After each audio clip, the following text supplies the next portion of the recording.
जो थोड़े तत्व अब सिर उठाने का प्रयास कर रहे हैं, इनके भी जहन्नुम में जाने के दिन बहुत शीघ्र सामने दिखाई देंगे। आखिर देश के बारे में कुछ तो दायित्व होने चाहिए, एक तो सीमा होनी चाहिए, सार्वजनिक जीवन में एक लक्ष्मण रेखा तो होनी चाहिए। जब राजनीतिक पूर्वाग्रहों से ऊपर उठ करके हम देश के बारे में सोचें, समाज के बारे में सोचें। ये लोग जो परिवारवादी हैं, जिनकी सोच केवल अपने परिवार तक सीमित है, जाति का नारा देते हैं, लेकिन जब सत्ता में आते हैं तो तुष्टीकरण की नीतियों की पराकाष्ठा को पूरी करते हुए केवल अपने परिवार के विकास की बात करते हैं, अपने परिवार तक सीमित रह जाते हैं। आपने देखा होगा जब 22 अप्रैल को पहलगांव में पर्यटकों पर हमला हुआ था, आतंकी हमला हुआ था, समाजवादी पार्टी के नेताओं के बयान किस किस प्रकार के बयान आते हैं, ये पता लगाने में ही कठिनाई होती है कभी कभी कि ये समाजवादी पार्टी के नेता बयान दे रहे हैं या कोई पाकिस्तान का प्रवक्ता बयान दे रहा है। ये पता लगाने में ही कठिनाई हो जा रही है। आपने कल समाजवादी पार्टी के एक पदाधिकारी का मुंबई में दिया गया बयान देखा होगा। इससे पहले कानपुर का एक नौजवान अपने परिवार के साथ गया था पहलगांव, स्वर्गीय शुभम द्विवेदी की निर्मम हत्या कर दी गई। जब पत्रकारों ने समाजवादी पार्टी के अध्यक्ष से पूछा कि आप समाजवादी पार्टी आप वहां क्यों नहीं गए, तो उन्होंने कहा कि हमारी पार्टी का थोड़े था। कितना दुर्भाग्यपूर्ण और शर्मनाक बयान है। बहनों और भाइयों, देश की संवेदना होनी चाहिए अपने नागरिकों पर। पूरा देश पार्टी लाइन से ऊपर उठ करके एक साथ इस घटना की निंदा कर रहा है और समाजवादी पार्टी के लोग इस प्रकार का दुर्भाग्यपूर्ण बयान देते हैं, इस प्रकार का दुर्भाग्यपूर्ण बयान देते हैं। पहलगांव की घटना में उनका एक राष्ट्रीय महासचिव बयान देता है, कहता हिंदू ने हिंदू को मारा है, यानी पाकिस्तान को क्लीन चिट देने की कुत्सित चेष्टा। उनका एक सांसद उससे भी घटिया स्तर का बयान देता है। बहनों और भाइयों, जब भी जातिवाद की राजनीति होगी, जब भी विभाजनकारी राजनीति होगी, तो तुष्टीकरण की पराकाष्ठा को पार करते हुए आपकी सुरक्षा के साथ ऐसे ही खिलवाड़ करने का कुत्सित प्रयास करेंगे जैसे वर्तमान में कुछ कांग्रेस के नेता और समाजवादी पार्टी के नेता कर रहे हैं। हमें एक स्वर से निंदा करनी चाहिए। आतंकवाद के खिलाफ देश की लड़ाई प्रधानमंत्री मोदी जी के नेतृत्व में 144 करोड़ के भारत को एक स्वर से लड़ना चाहिए। एक स्वर से प्रधानमंत्री मोदी जी के नेतृत्व में आतंकवाद का नेस्तनाबूद करने के संकल्प के साथ आगे बढ़ना चाहिए। इस संकल्प के साथ अगर हम आगे बढ़ेंगे तो जैसे 10 वर्ष में आपने देश से आतंकवाद को, नक्सलवाद को, उग्रवाद को समाप्त होते हुए देखा होगा, ऐसे ही जो थोड़े तत्व अब सिर उठाने का प्रयास कर रहे हैं, इनके भी जहन्नुम में जाने के दिन बहुत शीघ्र सामने दिखाई देंगे। और इसीलिए बहनों और भाइयों, आज हम सब आपके बीच इसी बात को लेकर के आए हैं। आखिर देश के बारे में कुछ तो दायित्व होने चाहिए, एक तो सीमा होनी चाहिए, सार्वजनिक जीवन में एक लक्ष्मण रेखा तो होनी चाहिए। जब राजनीतिक पूर्वाग्रहों से ऊपर उठ करके हम देश के बारे में सोचें, समाज के बारे में सोचें, जनता जनार्दन के बारे में सोचें, लेकिन उस संकुचित सोच के साथ कार्य करने वाले लोगों से उम्मीद नहीं की जा सकती, उनसे ये उम्मीद नहीं की जा सकती। उनके समय में विकास नहीं हुआ। बहनों और भाइयों, अगर देवरिया की चीनी मिल का मामला सुप्रीम कोर्ट में नहीं होता तो शुगर कॉम्प्लेक्स का पैसा अब तक हम लोग यहां पे उपलब्ध करा दिए होते। हमने पैसा सुरक्षित करके रखा हुआ है, लेकिन सुप्रीम कोर्ट में, माननीय उच्चतम न्यायालय में मामला लगा होने के नाते इस मामले में हमारे हाथ बंधे हुए हैं, लेकिन पैरवी हमारे स्तर पर लगातार जारी है। ये मामलों का निस्तारण होता है देवरिया जनपद में भी। यह कार्यक्रम आगे बढ़ना चाहिए, यहां के किसानों की आमदनी बढ़नी चाहिए।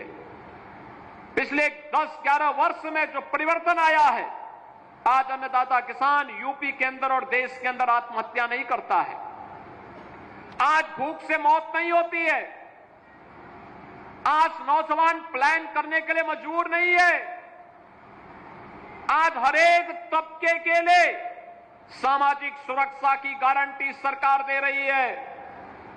सरकार उसके साथ में, युवा के साथ में है, महिलाओं के साथ में है, बेटी और व्यापारी की सुरक्षा के लिए प्रतिबद्ध है और हर दंगाई, हर माफिया को उसी की भाषा में जवाब देकर के उसके सीने पर चढ़ करके जवाब देने के लिए तत्पर भी सरकार है।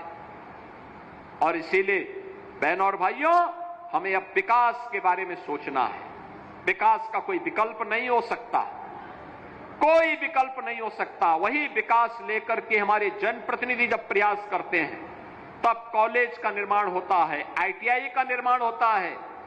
देवरा बाबा के नाम पर भारतीय जनता पार्टी की डबल इंजन सरकार ने देवरिया में मेडिकल कॉलेज का निर्माण किया।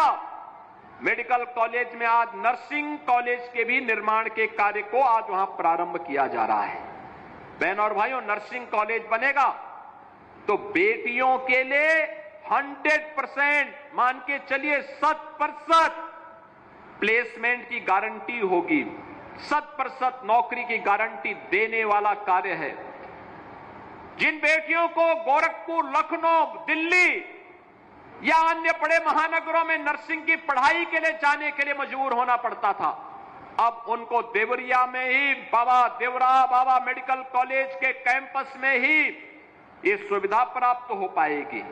ये सभी सुविधाएं उनको यहां प्राप्त होंगी। बाढ़ बचाव की स्थायी समाधान का निवारण के लिए भी तमाम कार्यों का आज शुभारंभ किया जा रहा है। और बहनों और भाइयों, देवरिया के लिए तो अभी बहुत कुछ है। परहत सोनू घाट मार्ग के बारे में भी मैंने कहा है, जल्दी से उसका प्रस्ताव भी भेजें। और यही नहीं, इनलैंड वाटरवे के लिए देवरिया के प्रभारी मंत्री के रूप में परिवहन मंत्री को इसलिए बनाया गया है, इन्हीं के विभाग को उस कार्य को करना है कि बलिया में जहां गंगा जी और सरयू जी मिलती है, गंगा जी की धारा के साथ वाराणसी और प्रयागराज के लिए इनलैंड वाटरवे की सुविधा दी गई है, लेकिन अब सरयू जी के रास्ते अयोध्या तक भी इनलैंड वाटरवे की सुविधा मिले, जिससे देवरिया के किसानों के प्रोडक्ट को भी अंतर्राष्ट्रीय बाजार तक पहुंचाया जा सके, वहां तक पहुंचाया जा सके। और उसी अभियान के क्रम को जितनी तेजी के साथ ये कार्य हो सकते हैं, इनलैंड वाटरवे अथॉरिटी का गठन किया जा चुका है। अभियान तेजी के साथ आगे बढ़ेंगे, बिना रुके बनेगा, बिना झुके रहेगा, बिना डिगे अपने मार्ग से डिगे। ये डबल इंजन की सरकार अपने कार्यक्रमों को लेकर के आगे बढ़ेगी और उसी कार्यक्रम के सिलसिले में मुझे आज देवरिया में फिर से आने का अवसर प्राप्त हुआ है। बहनों और भाइयों, याद करिए, इसी देवरिया और कुशीनगर जनपद में भूख से मर रहे मुसहर और अन्य तमाम गरीब तबके के लोगों के बीच में हमें 2017 के पहले देखने को मिलता था, वहां जाना पड़ता था, क्योंकि उनका राशन तत्कालीन सत्ताधारी दल के लोग खा जाते थे। उस समय उनका राशन वे खा जाते थे। आज किसी गरीब के राशन पर कोई डकैती नहीं डाल सकता, और अगर डकैती डालेगा तो उसे भी मालूम है कि डकैती की कीमत क्या चुकानी पड़ेगी। बाप दादों ने भी जो कमाया होगा वह भी सरकार अपने कब्जे में लेकर के गरीबों में वितरित करने का काम कर देगी। अब अब तो मुसहर के लिए हमने तय किया है, मुसहर को जमीन का पट्टा मिलेगा, प्रधानमंत्री या मुख्यमंत्री आवास योजना में आवास मिलेगा, पात्रता के अनुसार वृद्धावस्था पेंशन, दिव्यांगजन पेंशन, निराश्रित महिला pension, ration card, Ayushman card, ये सभी प्रकार की सुविधाओं से उन्हें आच्छादित करने के लिए कार्य ये अंतिम चरणों में चल रहा है। और जहां हमने देवरिया, कुशीनगर, महाराजगंज में मुसहर को लिया, महाराजगंज, सिद्धार्थनगर, बलरामपुर, श्रावस्ती, बहराइच, लखीमपुर खीरी, पीलीभीत में थारू जनजाति को मुसहर जाति ये कुशीनगर, देवरिया के साथ साथ सोनभद्र तक लाखों की संख्या में इनकी आबादी है, लेकिन बुनियादी सुविधाओं से वंचित रहते थे। आज इन्हें पूरी तरह सिचुएशन के लक्ष्य को प्राप्त करने की दिशा में सरकार आगे बढ़ चुकी है और अब बहुत शीघ्र सरकार ने जीरो पॉवर्टी के लक्ष्य को प्राप्त करने की दिशा में कदम आगे बढ़ाए हैं। हर गांव के उस गरीब को,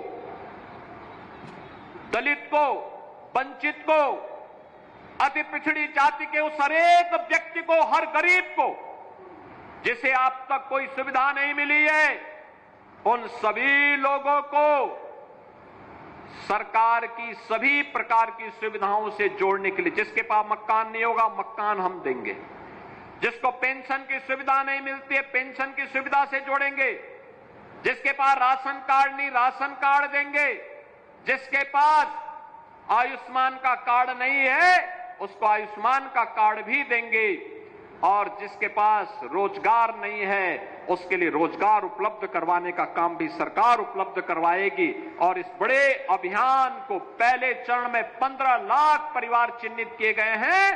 एक साथ 15 लाख लोगों को इन सभी योजनाओं के साथ जोड़ने के कार्यक्रम को सरकार ने अपने हाथों में लिया है, क्योंकि हमारा एक मानना है कि गरीबी यह केवल उस परिवार या उस समुदाय के लिए ही चुनौती नहीं है, यह सरकार के लिए भी चुनौती होती है। जब कोई माने तो जिन लोगों ने अपने परिवार के विकास तक अपने आप को सीमित रखा था उनसे कोई उम्मीद नहीं की जा सकती, वे लोग कर भी नहीं सकते थे, क्योंकि संकुचित दायरे में अपने आप को उन्होंने सीमित कर दिया था। माफिया गिरोह के चंगुल में फंसे हुए थे। हर जनपद में एक समानांतर सरकार चलाने के लिए माफिया उन्होंने पाले हुए थे, लेकिन आज माफिया मुक्त हुआ है उत्तर प्रदेश, गुंडा मुक्त हुआ है। आपने देखा होगा माफिया मुक्त उत्तर प्रदेश का परिणाम क्या है। प्रयागराज कभी मानी जाती थी कि तीर्थराज प्रयागराज में जो नौजवान प्रतियोगी परीक्षाओं की तैयारी करता है वह सफल होता है। बीच के कालखंड में एक अंधकार युग आया जब प्रयागराज को माफियाओं ने जकड़ दिया। जैसे ही प्रयागराज को माफिया से मुक्ति मिली, यूनियन पब्लिक सर्विस कमीशन में शक्ति दुबे नाम की बेटी ने पहला स्थान प्राप्त किया है। ये यूपी की ही बेटी है। आज वहां